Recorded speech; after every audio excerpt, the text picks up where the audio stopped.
Assalamualaikum warahmatullahi wabarakatuh. Perkenalkan, nama saya Sinta Hayunisa. Saya dari Prodi Hukum Universitas Pelita Bangsa, kelas HK21A1.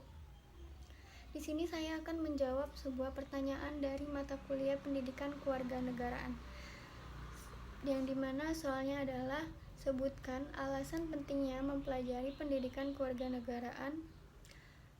Di sini saya akan menjawab. Saya mengetahui ada 4 alasan yang dijabarkan oleh Profesor Dasim Budimansyah. Alasan yang pertama adalah alasan historis, yaitu mengambil pelajaran dari catatan sejarah. Bung Karno pernah mengatakan bahwa tingkatan pertama dari revolusi kita adalah fase kemerdekaan. Semua hal menurutnya lebih mudah, persoalannya hanya satu, pro atau kontra penjajahan. Pembagian kekuatan konstruktif dan destruktif sangat mudah dan tidak ada komplikasi. Pada masa kemerdekaan idealisme membumbung tinggi, idealisme menyala-nyala, dan Raja Wali Indonesia pada waktu itu benar-benar menggaruda satu angkasa.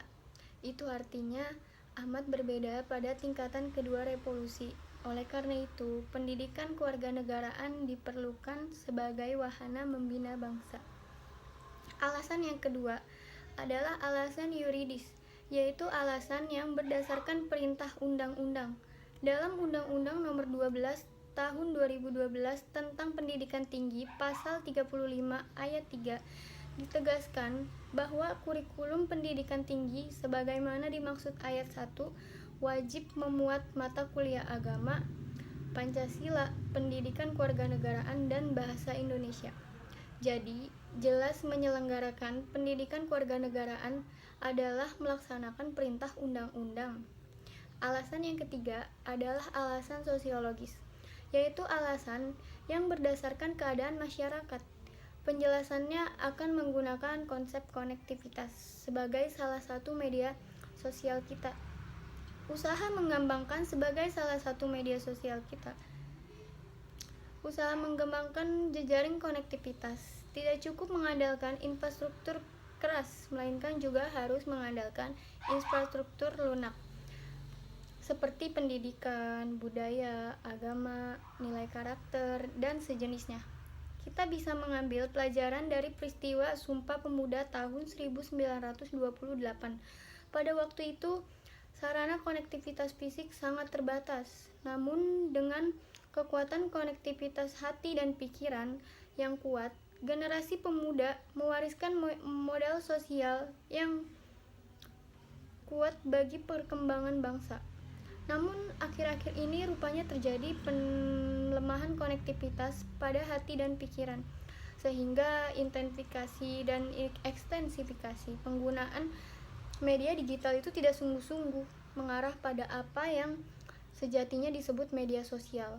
Malahan dalam kenyataannya menjadi media aksosial, saling mencaci, saling merundung, dan saling menegasikan yang menimbulkan diskoneksi.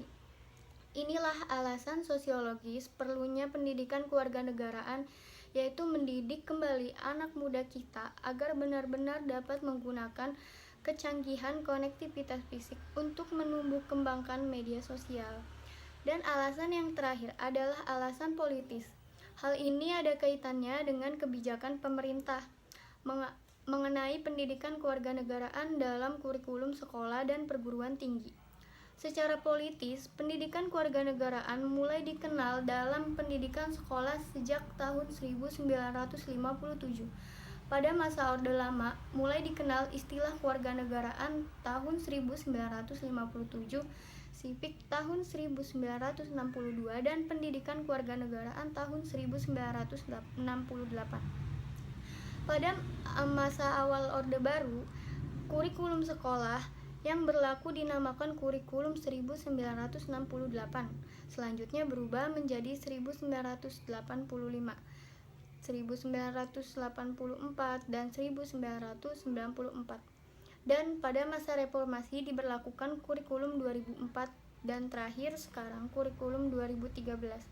Dalam semua kurikulum itu, pendidikan kewarganegaraan merupakan mata pelajaran yang wajib kita pelajari. Sekian penjelasan jawaban dari saya, kurang lebihnya mohon maaf apabila ada kesalahan. Wassalamualaikum warahmatullahi wabarakatuh.